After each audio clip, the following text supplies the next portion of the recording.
guys, just had a few minutes to spare, so I just thought I'd hop on here really quickly and just share with you some thoughts. I like to write it down because I will forget it otherwise, or maybe I won't forget it, depending on what it is. But I'm just out and about, and I like filming outside. I've been planning to do that anyway, just break up the monotony of being at home and in my car. So this is nice, and there are some beautiful places here in Texas that I can go and kind of do my filming, so to speak. But anyway, isn't it like death is like, it's not a pleasant topic at all. But what if you were given a warning that someone close to you was going to pass? Like, people talk about how horrible God is, or that he's not real because of hardship and pain in life and just various reasons, questions and not understanding. With all that I've gone through, had I not known him, I don't know what I don't know what I'd be thinking. I don't know where I would be right now, or what I would be doing, what I'd be saying. Would I be saying those things? I don't know. But thanks be to God that I knew him, was introduced to him, like from my diapers on up. Like, I didn't know, my parents were pastors, so I knew nothing else. But I had a chance when I got older to I could make the decision for myself. And I chose to stay with him. And I'm so glad that I did, because I wouldn't have made it through all of life's trials, had I not. So, but the purpose of this video is because I had a reminder this morning of dreams, and that's what really started the channel, was dreams that I had, and how amazing. That's such a awesome form of communication, and the things that I have been shown in dreams cannot have been, it's not something that my mind could have put together. These are not things that I've made up. These aren't fantasies. Somebody told me one time I watched too much too much Hollywood, too many movies, but that's not what none of it is about. There's always a message to the ones that I know that are from God. So I had this one particular dream. I'm going to share my son's dreams and then my dream with you, and to show how the Lord prepared me for his passing. Okay, where do I start? Okay, I think I've shared on here before. I even did a video about it, Heaven, a Child's Dream. If you haven't seen it yet, it's on here. He had that dream. A few days later, we were in the hospital, and I pulled up my laptop and recorded it. Did a video about it right then and there. I got music, and I put the words together, put his message together for him. And I'm glad I did it then, because I've forgotten. Like, I've told it so much, and I remember the details now, but like I forget things that I've had in the past, like dreams and things that I've had that I didn't write down. I forgot them. So anyway, I got the details. So he had a dream of going to heaven, and it's a beautiful place. Watch the video, it'll go into much more detail, but it was a beautiful place. He basically had what sounded like a near-death experience in the dream, and he didn't want to leave, and the angel spoke to him in another language when he came to pick him up and take him to heaven. And there's a scripture that talks about, though I speak with the tongues of men and of angels. Oh my gosh. I didn't connect that scripture till right now, till like right this very minute. So my mind is blown right now. Wow. So, yeah, so all of these details, like, he couldn't have come up with that. He was only 5 years old. So how could, almost 6, but he couldn't have come up with that, even if he were 6. And I asked him after the dream, I think it might have been, I don't know if it was a few days after or a few months after, but it must have been a few days after, but because as time went on, he didn't remember all of the details. That was another reason why I was glad that I got it on film. I asked him, how old do you think you were in that dream? He said I was about 11 or 12. So I was always nervous and thinking, oh gosh, Lord, is this going to happen? Well, I had hope, because if it happens, at least he saw that he came back. So that's what happened at the end of the dream. He was brought back to earth. It wasn't his time. So I often wondered, so I was afraid, and when we got to age 11, he still was having challenges. He survived 8 years beyond what, the initial diagnosis, but we were still having challenges. So at age 11, I was nervous with the hospitalizations, or I think we had him when he was 11, I don't remember. It seemed like there was an entire year and a half, maybe even 2 years, that we didn't have any hospitalizations. We had a bucket list of hospital visits, but no hospitalizations. So, but I know that when he turned 12, I was nervous. So like 11 and 12, I was really nervous. In fact, when he was 12, he was hospitalized, summer of 2020, summer of 2019. and he was having some lung issues, and they were going to do a lung biopsy, and he ended up getting on oxygen, and that was like the first time. He'd been on it a little bit in the past, but not like this. This was different. So of course I'm thinking, well, maybe this is it. And I got nervous. I really sought the Lord and said, Lord, no, please spare his life, don't take him. And so anyway, time went on.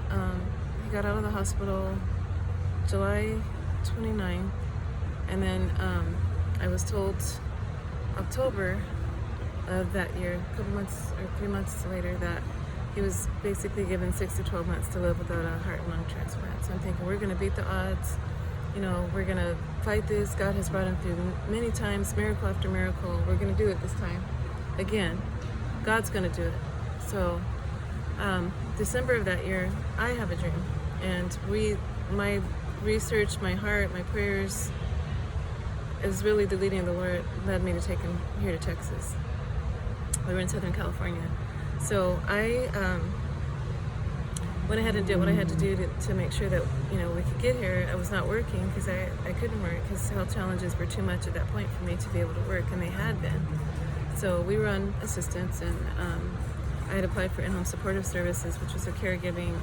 You are paid to caregive, which I had declined for so long. I was like, I don't need to get paid to take care of my son, but I wasn't thinking I couldn't work, so that would have supplemented our income. So when I got that realization, I said, okay, well, I'm going to go ahead and apply for this. So it was taking time to get approved. So we didn't have money to move, so I had these delays, and I couldn't file taxes. I had a part-time job that I did work at night to try to make ends meet, but I was a zombie. I did try to substitute teach. Something weird is going on. This table is moving, and there's nobody here but me. Like, the base of the table is moving. But anyway, so I have this dream in December because I'm thinking, gosh, time is ticking. We needed to also I was trying to get approval from his insurance in California for us to go just fly to Texas, get the evaluation, and then come back. But that was taking a little time, and then finally the answer came no. I appealed it, the answer was still no. So all these things I was waiting on. So I'm in my mind, I'm nervous, thinking we're running out of time, I need to get him there. So I have this dream in December, and I'm attributing my dream to what all this concern, this underlying worry and concern that's in my mind. So I have this dream of a clock with like an analog clock with the hands, and they were starting to go around slowly at first like that, and then all of a sudden they started to just fly around the clock, like literally fly. And then I saw some numbers popped up, a 3-digit number, and it popped up above, like took over, it's like a screen, it took over the screen, and I saw like 160 something days or something like that, but it was a 3-digit number. It was under 200, I know that much. So then I woke up thinking, oh my gosh, there it is, time's running out, I need to hurry up and get in there. So the other thought that came to me, which I rejected, shut down immediately, was his days are numbered. I said, no, that's not what that means. I need to hurry up and get in there. So the truck passing, hopefully you guys can still hear me, but so I just continued to do what I had to do. Got the money to go. My car, I was driving a family member's car because my car was down. So, but my car was parked where we were staying. We were staying with family, and my car, the day that I came home, we had been in the hospital. It's January this year of the 2020, the month following the dream I had in December, just a few months after the October diagnosis, 6 to 12 months to live. So by this time, I think it was like 3 months passed since I was given 6 to 12. I was told that he had 6 to 12 months to live.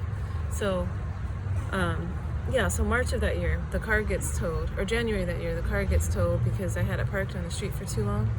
And I tried to explain to the officer, I pulled up as they were putting it on the truck, and she said, I'm sorry, ma'am, you're gonna have to call the tow yard. Like, so, no mercy at all.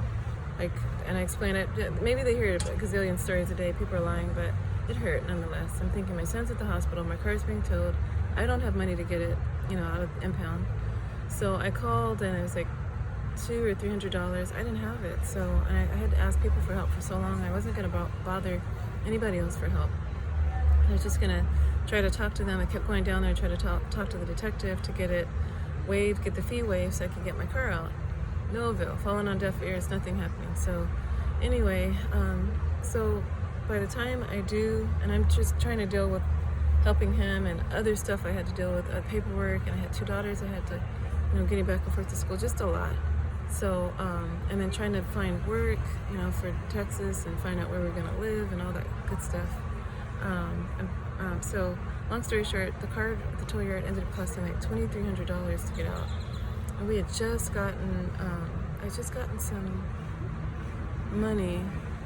I don't remember where it came from, but the Lord had just applied like $2,700 or something like that. And I said, oh my gosh, now we have the money to go. I was gonna go with $2,700 and just believe, because I knew that we were approved for it, the caregiving, and that back pay was coming.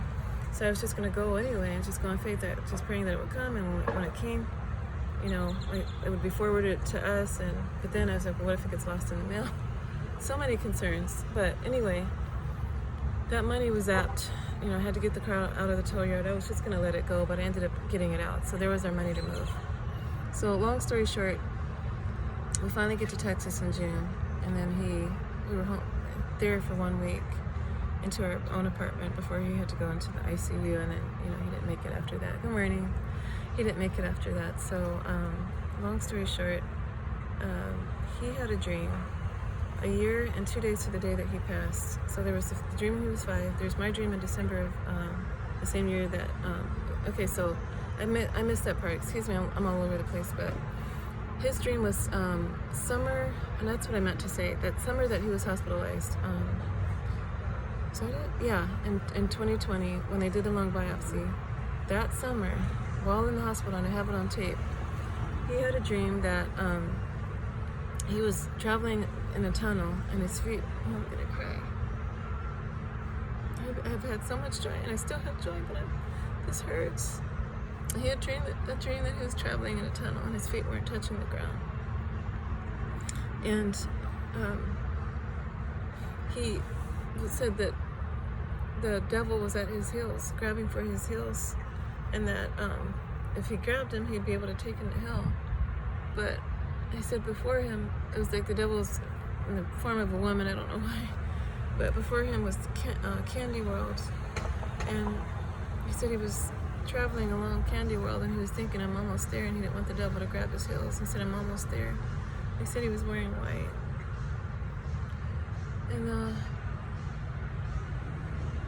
And so he was almost to Candy World, and so that kind of frightened me.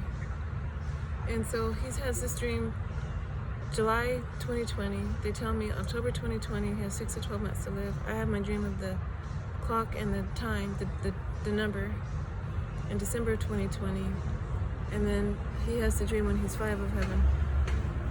July 2021, his last month of life, he had another dream about, I think, a week and a half before he died, maybe 2-3 weeks before he died, before he passed, that he and I got into an elevator, and that we went up in the elevator. There was a man in there and a few other people, I think, and we got up some, and then the elevator stopped and tilted like it was gonna fall, and he was afraid. So, and he said he was afraid, and this man told him, no, don't be afraid, Jesus is here. Don't be afraid, you're not gonna die. Like, it's up to the Lord to decide when we die. So he said it again, and I have that dream on tape too. I shared it both at his funeral, but in videos. But I think this one I actually talked about. But and I'll see if I can put it on here as well, because I'll post them on here. But so he basically saw. Hi. He saw that it was not. He said it's up to the Lord. That's what the main thing was. It's up to the Lord. Don't be afraid. You're not going to die. It's up to the Lord to decide when we die. And he ended up dying. So, and maybe it meant he's not going to die because, like, we die, yes, his body dies. It's like that seed that's buried in the ground. It has to die in order to live. But the real him is living. The spirit that was inside of him is alive and well. It's just in another place, and he's not here. With the Lord. To be absent from the body is to be present with the Lord. So, but it's up to the Lord to decide when we die. And I had people praying everywhere. That the last Facebook Live that I did, I asked people to share, and it had over 10,000 views. Some people's videos and stories go viral. They get millions of views. And we got 10,000, but that was enough. Lord hears the prayer of one person, one righteous person, especially. And he hears all of our prayers. But so with all those people praying, and he still said no, it was his time. But he warned me, and that I took so much, as painful as that was that day, as it has been, as painful as it is right now, I'm still comforted in the fact that God warned me that he was going to take my son. He warned him, and my son was happy about it because he wanted to see Jesus. He cried because he said, why can't I see Jesus? My 2-year-old daughter, my daughter when she was 2, saw him. And I shared about that here. I think I did. If not, I'll do another one. Supernatural. We've had some amazing supernatural experiences I'd like to talk about. People need to know that God is real. Some people say the gifts are not for today, but God is real. So, but he said, I want to see God. Why can't I see him? And now he's seeing him every moment of every day. For eternity, he'll always see him. So if you don't know Christ, get on your knees, sit on your bed, wherever you are. Call out to him. God, if you're real, if you don't believe in him, show me, talk to me, touch me, reach me, move me, speak to me. He speaks. His voice is speaking all the time. We just don't hear it. And he gifted me with this ability to be able to see in my dreams. And I'm glad to share that with you guys.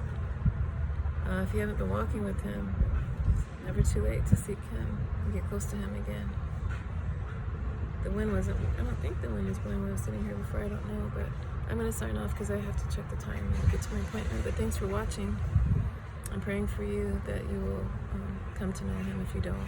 And those of you that have suffered loss, life will continue.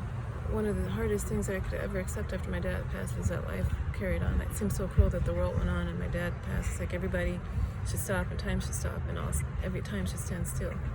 But it didn't. But I'm praying for you as life moves on that your journey will be not bitter, not bittersweet, but sweet.